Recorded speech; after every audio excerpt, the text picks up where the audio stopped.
Jacob believed home was a safe haven until the night his father told him to get out. At just 16, he was cast out into the cold with no money, no shelter, and no one to turn to. Sleeping in the back of an old van, he struggled to find food, safety, and a reason to keep going. But he refused to give up. After 5 brutal years, he built a new life from nothing. He bought a house, his own safe space.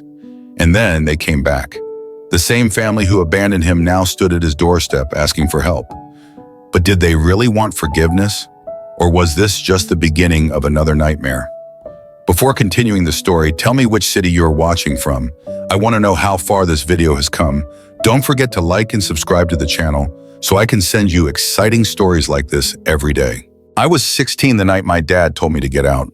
It was mid-October, the air was sharp and cold, and the argument started over something so small I can't even remember it anymore. Maybe I forgot to take out the trash. Or maybe I said something sarcastic at the wrong time, but it spiraled like it always did.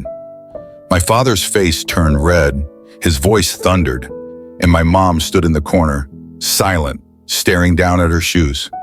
"Get out, Jacob," my dad said, pointing to the door. I hesitated, looking at my mom, hoping for something, some sign that this wasn't real, that someone would stop him, but she wouldn't look at me. So I went upstairs, shoved whatever clothes I could grab into my backpack, and walked out the front door. The porch light flicked off behind me, and for the first time in my life, I understood what it felt like to be truly alone. I had an old Chevy Astrovan. It was faded blue with a cracked windshield and seats that smelled faintly of mildew. It wasn't much, but it started when I turned the key, and in that moment, it was the only thing I had. I parked behind a Walmart that night, wrapping myself in a hoodie, and stared at the ceiling of the van.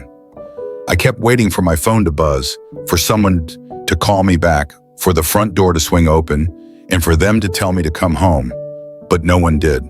The first few weeks were the hardest. I had about $40 in cash, and whatever loose change was rolling around the bottom of my van. I bought cheap fast food, rationing it out to make it last as long as possible. Gas became more valuable than food. If I couldn't move my van, I couldn't sleep safely. I learned pretty quickly that parking lots behind big stores like Walmart and Target were safer than most places. Security guards didn't care as long as you didn't make a mess, and there were usually other cars parked overnight. People like me trying to disappear. The van became my whole world. The back row of seats folded down into something resembling a bed, though the metal bars underneath dug into my back, no matter how many blankets I piled on top. I hung an old towel across the rear windows for privacy. My backpack stayed tucked under the passenger seat, where I could grab it quickly if I ever had to leave in a hurry. My days were spent looking for work. I didn't have a high school diploma, and most places wouldn't even look at me. I finally got hired at a greasy little diner washing dishes under the table for cash. The manager, a woman named Rebecca with nicotine-stained fingers and tired eyes, didn't ask questions when I told her I didn't have an address. "Show up on time, don't steal, and don't piss off the cooks," she said. I worked 14-hour shifts, scrubbing plates until my knuckles bled from the hot water and industrial soap. When the diner closed at 2 a.m., I'd drive back to my usual parking spot, lock my doors, and sleep until the sun came up and the van got too hot to bear. Winter was the worst. There were nights I couldn't feel my fingers or toes. I'd sit in the driver's seat, knees pulled to my chest, trying to breathe warmth into my cupped hands. I layered on every piece of clothing I owned, but it was never enough. Sometimes I'd drive just to let the heater run for a few minutes, but gas was expensive and I couldn't afford to waste it. I showered at the YMCA after saving up for a cheap monthly membership. I learned to wash my clothes in bathroom sinks and dry them under hand dryers. I learned which gas stations didn't care if you lingered too long, charging your phone at an outlet near the soda machines. Over time, I became invisible. People don't notice you when you are quiet, when you keep your head down, when you avoid eye contact. You become just another shadow in the corner of their day. But invisibility is a double-edged sword. There were nights when someone would knock on my van window, usually drunk guys looking for trouble. Once, someone tried to open my passenger door while I was asleep. I kept a tire iron under my seat after that. I made friends with other people who lived like me, transient souls drifting from parking lot to parking lot. Please pause for 2 seconds. Please don't forget to like this video and subscribe to the channel. Your support is a great inspiration and encouragement for us. Thank you very much. There was an older guy named Henry who lived in a rusty van. He'd been on the streets for almost 10 years. He taught me how to keep condensation from building up on the inside of my windows so I wouldn't freeze at night. But most people came and went. They'd disappear one day, and I'd never see them again. By the time I turned 18, I'd managed to save a little money. Not much, but enough to rent a tiny room in the back of a mechanic shop. The walls were thin, and the place always smelled like oil and burnt rubber. But it was warm, and I could lock the door behind me. I picked up extra shifts at a gas station down the road. Between the diner and the gas station, I was working almost 70 hours a week. My body ached, my eyes burned from exhaustion, but I was surviving. It took me almost 3 years to save enough for a down payment on a foreclosure. The house was tiny, barely more than a glorified shed, and the roof leaked when it rained. But the day I signed the papers and got the keys, I sat in the empty living room and cried. It was mine. No one could kick me out. No one could slam a door in my face. The next year was spent fixing it up. I worked during the day and patched drywall, painted walls, and replaced busted floorboards at night. I watched hours of YouTube tutorials on plumbing and electrical work. Slowly but surely, the house became livable. I didn't have much furniture, just a thrifted couch, a mattress on the floor, and a wobbly dining table. But it was enough. It was peaceful. And then one Tuesday afternoon, there was a knock on my front door. I wasn't expecting anyone. When I opened it, my stomach dropped. My mom stood there, clutching her purse in front of her like it was a shield. My dad stood slightly behind her, arms crossed and face tight with some emotion I couldn't quite read. And behind them, peeking out from under his hoodie, was Mason, my little brother. Except he wasn't so little anymore. He was 16, the same age I was when they kicked me out. "Jacob," my mom said softly, "can we come in?" I froze. Every instinct in my body screamed to slam the door in their faces, but then I caught Mason's eyes. Wide, unsure, silently pleading. I stepped aside. They walked into my home like they belonged there, glancing around and nodding like they were proud of me. My dad walked straight to the kitchen and opened the fridge without asking. My mom sat down on the couch inside, like she was finally relaxing after a long day. Mason hovered near the doorway, hands shoved deep into his hoodie pockets, eyes flicking nervously between me and our parents. It didn't take long for them to get to the point. "We've hit some hard times," my dad said, clearing his throat. "Lost the house. Money's tight. We just need somewhere to stay for a while, just until we get back on our feet." I stared at him, at my mother, at Mason. After all these years, after everything, now they want help from me? But then Mason looked at me again, his face pale and tight with tension, and I felt my chest ache. I agreed, 2 weeks. That's what I told them. Please comment number 1 so that I can know that you liked the video and subscribe to our channel. Your support is a great inspiration and encouragement for us. Thank you very much. 2 weeks, and then they had to go. But deep down, I already knew this wasn't going to end well. For the first few days, I tried to convince myself this arrangement might actually work. My parents stayed in the guest room, a small space I'd barely finished painting 2 months ago, and Mason took the couch in the living room. I set boundaries from the start, 2 weeks, no exceptions. But boundaries only work when everyone respects them. And my family, well, they've never been great at that. At first, it was the little things.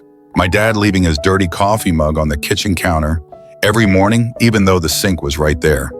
My mom rearranging the pantry because it makes more sense this way. Aunt Cheryl wasn't here physically, but her passive-aggressive texts kept arriving, dripping with fake concern. "Hope you're not too overwhelmed having everyone there. Family is a lot of work, huh?" But Mason was different. He was quiet, careful not to take up too much space. Every morning, he'd fold up the blanket he slept with and tuck the couch pillows back neatly. He'd offer to help with dishes, with yard work, with anything he thought might lighten the load. One night, about a weekend, I found him sitting on the back porch with his hoodie pulled up, knees drawn to his chest. I stepped out and sat beside him. "Everything okay?" I asked. He shrugged, staring out at the overgrown yard. "They're fighting again." I sighed. I'd been hearing it too, muffled arguments seeping through the thin walls of the guest room. Is that normal for them now? I asked hesitantly. Mason gave a humorless laugh. Yeah, pretty much every day. Sometimes over money, sometimes over nothing at all. Dad's angry all the time now. Mom just cries, and then Aunt Cheryl stirs it all up again. We sat in silence for a while, the chill of the night air settling around us. You know, Mason said quietly, they told me you ran away, that you left because you didn't want to deal with them anymore. My stomach tightened. That's not what happened, I said softly. I know, he replied. I figured it out eventually. Aunt Cheryl let it slip during one of her wine rants last year. I clenched my jaw, trying to swallow down the anger rising in my chest. They lied to him, made me the villain. And Mason, this quiet kid who deserved so much better, had been caught in the middle of it. You don't have to stay with them, Mason, I said. When the 2 weeks are up, you can stay here. You don't have to go back. He hesitated, looking down at his hands. I don't know if I can do that. I mean, they're still my parents, you know? I nodded. I knew exactly what he meant. But things didn't get better. They got worse. On the 10th day, I came home from work to find my dad sitting at the kitchen table with a stack of my mail spread out in front of him. Bills, bank statements, stuff he had no business looking at. What the hell are you doing? I snapped, dropping my keys onto the counter. Relax, he said, leaning back in the chair. Just making sure you're staying on top of things. Wouldn't want you to lose the house after all. I felt something inside me snap. You don't get to act like you care about whether I lose this house or not. You threw me out. You, and now you're sitting here, going through my mail, drinking my coffee, and acting like you have some sort of authority over me. My dad's face darkened. He was never the kind of man who took well to being challenged, and I could see the anger simmering just beneath his surface. Don't raise your voice at me, Jacob, he said, his tone low and dangerous. But I wasn't 16 anymore. I wasn't some scared kid waiting for his approval or terrified of his temper. This is my house, I said firmly. You don't get to talk to me like that. You don't get to treat me like a child in my own home. My mom appeared in the doorway then, wringing her hands in that nervous way she always did when conflict bubbled up. Please, both of you, she said softly. Let's not fight. Jacob, your father didn't mean anything by it. He's just trying to help. Help, I laughed bitterly. Help looks a lot different than going through someone's private mail and criticizing everything they've worked for. My dad pushed back from the table and stood up, towering over me. You know what? Maybe we should leave. Maybe we're wasting our time trying to fix things with you. Maybe you should, I said coldly. My mom gasped, her hand flying to her chest. Jacob, please, don't say that. But I was done. I was so goddamn tired of feeling like I had to tiptoe around them in my own home. 2 weeks, I said, my voice shaking slightly. That's what we agreed on. And you've got 4 days left. After that, I want you out. I turned and walked out of the kitchen, leaving them standing there in silence. That night, I sat in my room staring at the ceiling. I could hear faint murmurs from the guest room, my mother's voice trembling as she tried to calm my father down. Part of me felt guilty, like I'd failed some unspoken duty as their son. But another part of me, a bigger part, felt angry. Angry at their entitlement, angry at their lack of accountability, angry that after everything, they still couldn't see me as anything other than the rebellious teenager they kicked out years ago. The next morning, Mason knocked softly on my bedroom door. Can I come in? He asked. Yeah, of course. He stepped inside and closed the door behind him. His hoodie was pulled low over his mouth, but I could still see the worry in his eyes. They're not going to leave, Jacob, he said quietly. They're already talking about how they can convince you to let them stay longer. Aunt Cheryl's supposed to come next week, and Mom said something about asking you to let her move in too.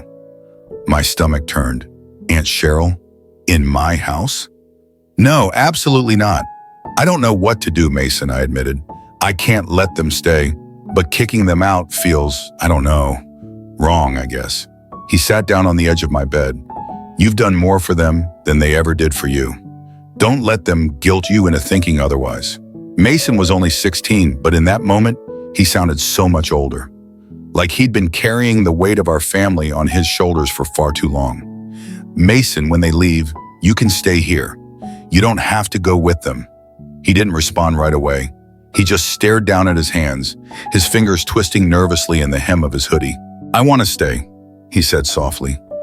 But I'm scared of what'll happen if I do. Mom's going to cry. Dad's going to get mad. And Aunt Cheryl, he trailed off, shaking his head. You're not responsible for their feelings, I said gently. You deserve to be safe, to be happy. He nodded, but I could tell the weight of the decision was crushing him. The next few days were tense. My dad barely spoke to me, and when he did, it was short and clipped. My mom floated around the house like a ghost, eyes red and puffy from crying. Mason stayed in the guest room most of the time, his headphones on and his phone lighting up with missed calls from our parents whenever they left the house. On the final night of their stay, my dad decided to confront me. It was late, close to midnight. I was in the living room scrolling on my phone when he walked in and sat down across from me. We've decided we're not leaving, he said flatly. I looked up at him, my stomach dropping. That's not your decision to make. We don't have anywhere else to go, Jacob. And you have this whole house to yourself. Don't you think it's selfish to let us struggle when you could help us? The audacity of it all made me want to scream. No, I said firmly. You had your chance. You had years to make things right with me, and you threw me away like I was nothing. Now you want me to save you? You don't get to do that. His face twisted into a sneer. You think you're better than us now because you own a shitty little house and work 2 minimum wage jobs? You think that makes you a man? I stood up, my hands trembling with anger. Get out of my house, and don't come back. My mom appeared in the doorway then, her face streaked with tears. Please, Jacob, please don't do this. Mason appeared behind her, his eyes windmill and fearful. But I didn't back down. You have to leave, I said, my voice low but steady. All of you now. My dad stood up, his chair scraping loudly against the floor. For a second, I thought he might hit me, but instead, he turned and stormed out the front door.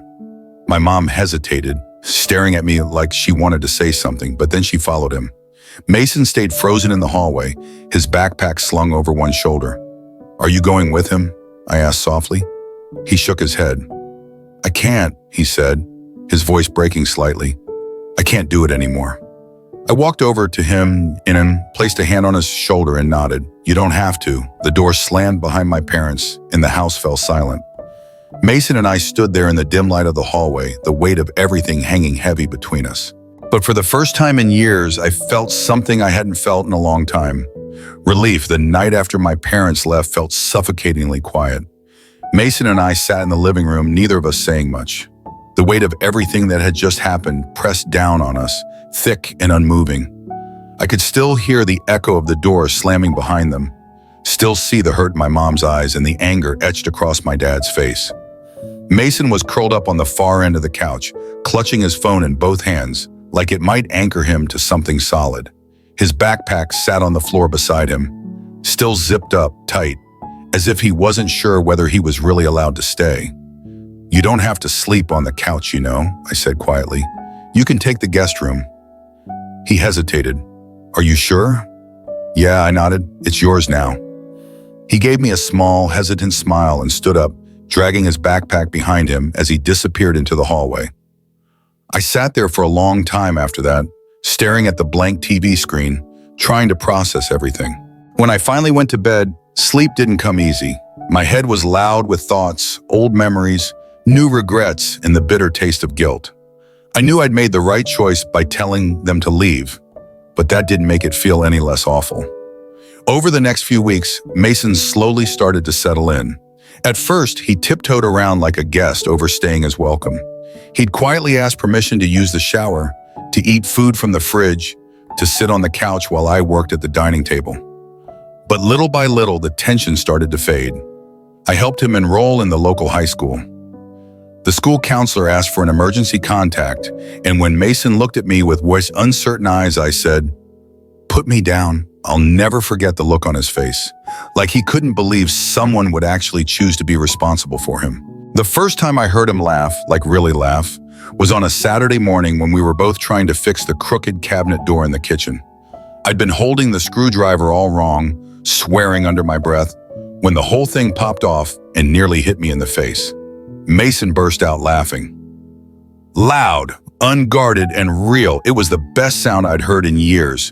But healing isn't linear. Some nights, I'd hear him crying softly in the guest room. Other times he'd flinch when he heard someone shouting on TV. He didn't talk much about our parents, and I didn't push him.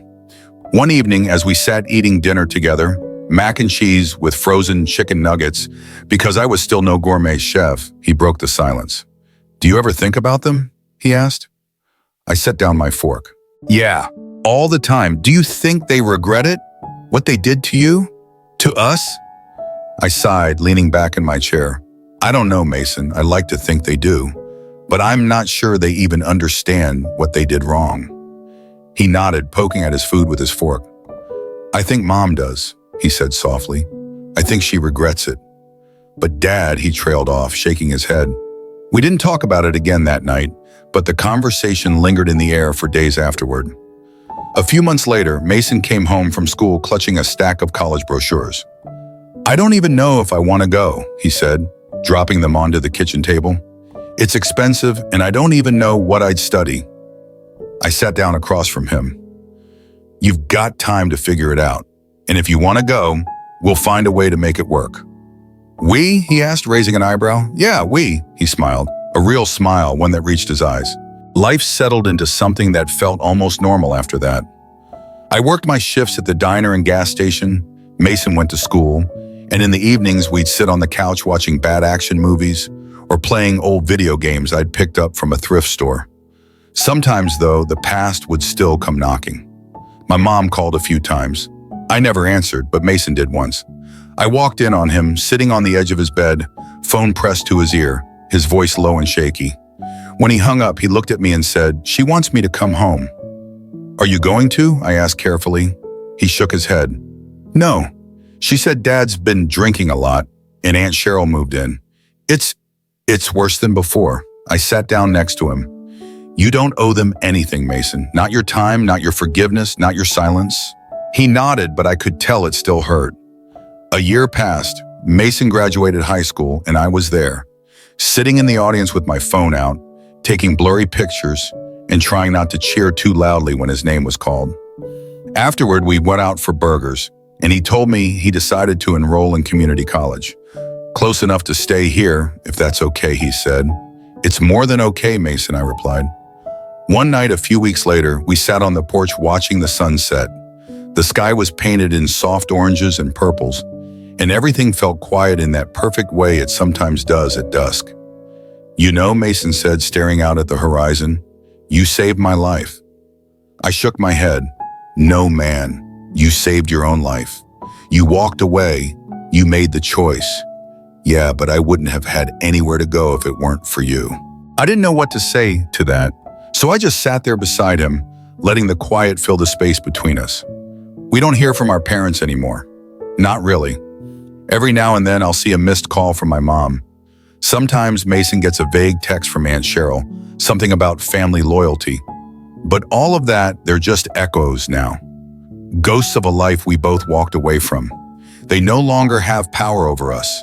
They don't get to pull us back into a world where love was conditional, where acceptance was a game of control. I used to believe family was forever, that no matter what, blood ties were unbreakable. But life taught me a different lesson.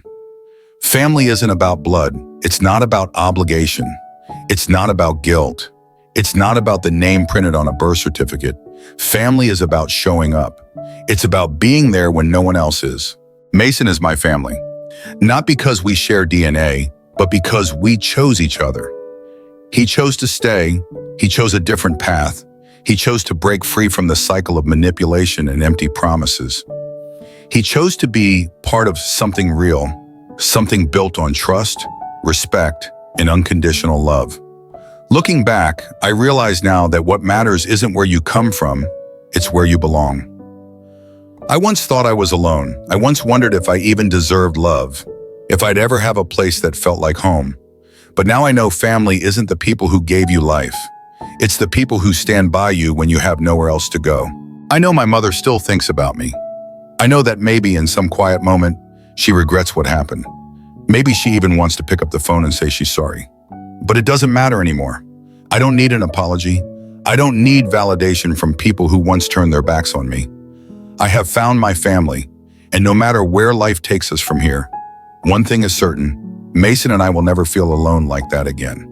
If you've ever felt abandoned or let down by the people who were supposed to love you most, remember this: you are not alone. You are not bound by your past. You do not have to carry the weight of people who never truly valued you. You have the power to choose your own family. If this story resonated with you, leave a comment and share your thoughts.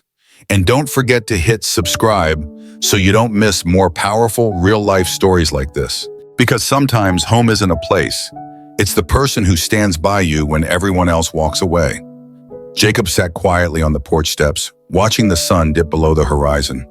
The sky was painted in soft oranges and purples, a kind of peace he had never truly known before. No more shouting, no more guilt, no more fear of being abandoned ever again. He thought about that night standing outside his childhood home, gripping a worn-out backpack, heart pounding, waiting for something, for someone to stop him, for an apology, for an embrace. But no one did. And in that moment, Jacob learned a brutal truth. He was on his own. The night spent in a van, the hunger, the exhaustion, the loneliness, they had all shaped him. But they didn't break him. He didn't just survive.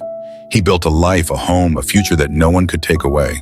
And now, beside him, wasn't the family that once cast him aside, but Mason, the brother who chose to stay, who chose something different. A life without manipulation, without control, without lies. Mason chose freedom.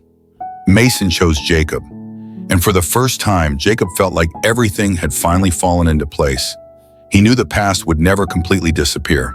It would always linger like a scar reminding him of where he had been. But the difference now was that it no longer had power over him. He was no longer that lost, desperate kid seeking approval from those who never truly valued him.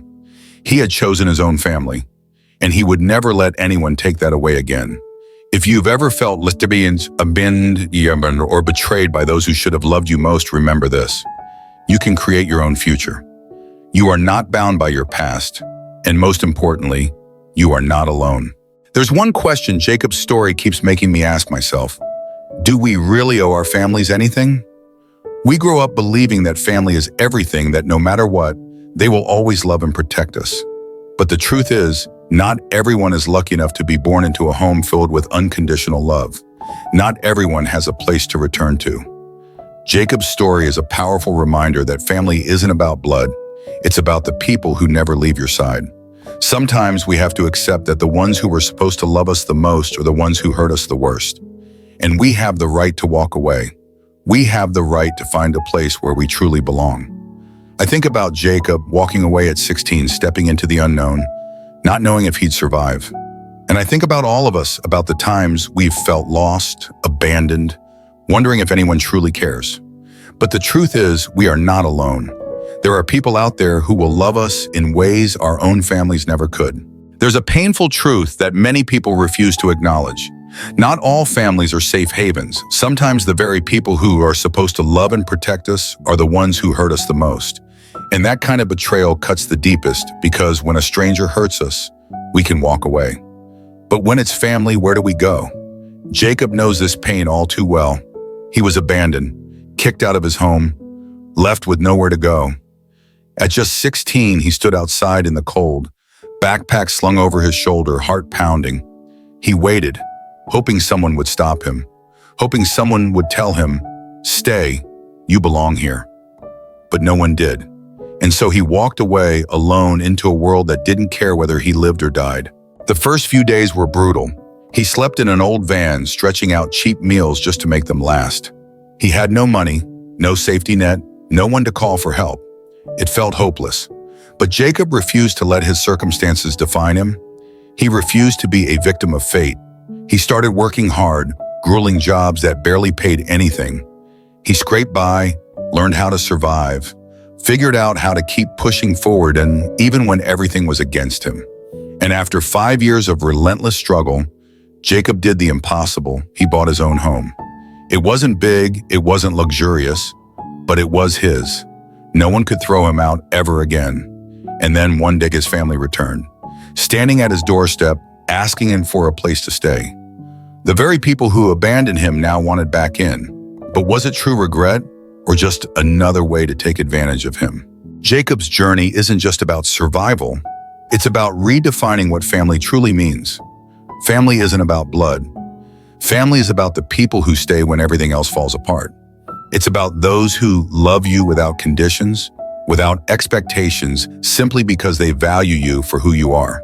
So what about you? Have you ever questioned what family really means to you? Would you have the courage to walk away from toxicity and choose a life where you truly belong? If this story resonated with you, leave a comment and share your thoughts. And don't forget to hit subscribe so you won't miss more powerful real-life stories like this. Because life is a journey, and sometimes all we need is a little inspiration to keep moving forward.